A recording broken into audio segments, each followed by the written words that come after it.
বিভিন্ন পর্যায়ে নেতৃবৃন্দ সবাইকে আমার পক্ষ থেকে এবং জাতীয় নাগরিক পার্টি এনসিপির পক্ষ থেকে সালাম জানাচ্ছি। এখানে অত্যন্ত গুরুত্বপূর্ণ আলোচনা ইতিমধ্যেই বিদগ্ধ আলোচকেরা করেছেন।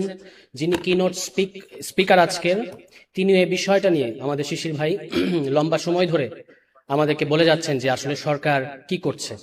আপনারা যদি একটা বিষয় খেয়াল করেন, সেটা হচ্ছে যে সরকার সংসদীয় সার্বভৌমত্বের কথা বলছে, কিন্তু সরকার সংসদীয় সার্বভৌমত্বের নামে যে জিনিসটা বাংলাদেশে কায়েম করতে চাচ্ছে সেটা হচ্ছে সংসদীয় স্বৈরতন্ত্র।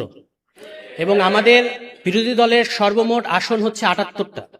কিন্তু আপনারা দেখেছেন এই সেশনটা যতটুকু গেল, আমরা কি দেখলাম? বিরোধী দলের অন্তত ১০-১৫ জন কথা বলেছেন জুলাই সনদের ব্যাপারে, গণভোটের ব্যাপারে, সংস্কারের ব্যাপারে, সংস্কার পরিষদের ব্যাপারে। কিন্তু এই যে ২১৩ আসন বিশিষ্ট একটা ২/৩ দল, তাদের কয়জনকে আমরা কথা বলতে দেখেছি? একজন কথা বলেন, পাশে দিয়ে আরেকজন কথা বলেন, অর্ধেক। এবং যিনি আবার যখন কথা বলেন, অর্থাৎ আইনমন্ত্রী, মিথ্যা কথা ছাড়া একটা সত্য কথা আমরা তার মুখ থেকে শুনি নাই। এবং তিনি একজন প্যাথোলজিক্যাল লায়ার। এই বিষয়ে, গুমের বিষয়ে, মানবাধিকার কমিশনের বিষয়ে যারা কাজ করেছেন তারা দেখিয়েছেন তিনি ইতিমধ্যেই সংসদে দাঁড়িয়ে অন্তত ১০ থেকে ১৫টি অসত্য তথ্য, মানে তাদের ভাষা হচ্ছে অসত্য, মিথ্যা বলা যাবে না, অসত্য তথ্য দিয়েছেন জাতিকে। এবং যে কোনো সভ্য গণতান্ত্রিক দেশে এরপরে তিনি আর আইনমন্ত্রী হিসেবে থাকতে পারেন না।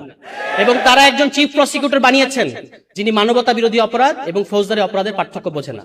ফলে এই হচ্ছে বাংলাদেশে বিএনপি। এবং আপনারা জানেন যে বিএনপির এই খাসলত, এটা কিন্তু নতুন না। বাংলাদেশকে সংকটের মুখে ঠেলে দেওয়া, এটা বিএনপির একটা ঐতিহাসিক সিলসিলার মধ্যে আছে। এবং তারা যে পথ দেখিয়েছে, আমি একটা আলোচনায় বলেছিলাম যে আওয়ামী লীগ হচ্ছে সফল বিএনপি এবং বিএনপি হচ্ছে ব্যর্থ আওয়ামী লীগ। কারণ আওয়ামী লীগ বিএনপি যে রাস্তা দেখিয়ে গেছে ওটা তারা করতে পারে নাই, সেই কাজগুলি আবার এসে আওয়ামী লীগ করে দেখিয়েছে, খুব সাকসেসফুলি করেছে। কিন্তু বিএনপি নিজের দেখানো রাস্তায় নিজে গিয়ে খাদের মধ্যে পড়েছে। আজকে আপনি পত্রিকা নিউজ দেখবেন যে এখন যে নতুন প্রধানমন্ত্রী বাসভবন হচ্ছে, সেখানে বাংকার করা হচ্ছে, সেখানে টানেল করা হচ্ছে। আপনি কোথায় যেতে চান? আপনি কোথায় যেতে চান? সংসদে তো আপনি নির্বাক থাকেন। এবং পার্লামেন্টারি ডেমোক্রেসির নামে আপনারা দেখেছেন যে স্বরাষ্ট্রমন্ত্রী তিনি ক্রীড়া বিষয়ক প্রশ্নের উত্তর দেন, স্বাস্থ্য বিষয়ক প্রশ্নের উত্তর দেন, তিনি সব্যসাচী সমস্ত বিষয়ে প্রশ্নের উত্তর দেন। শুধু নিজের মন্ত্রণালয়ের অবস্থা ওই সাবেক অন্তর্বর্তী সরকারের সাবেক স্বরাষ্ট্র উপদেষ্টার চেয়েও ব্যর্থ স্বরাষ্ট্রমন্ত্রী তিনি।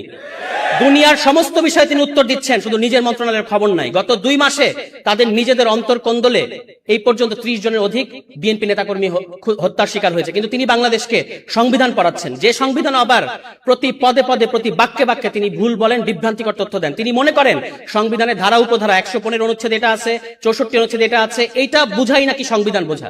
তিনি এখন বাংলাদেশে অপ্রতিদ্বন্দ্বী সংবিধান বিশেষজ্ঞ হয়ে গেছেন।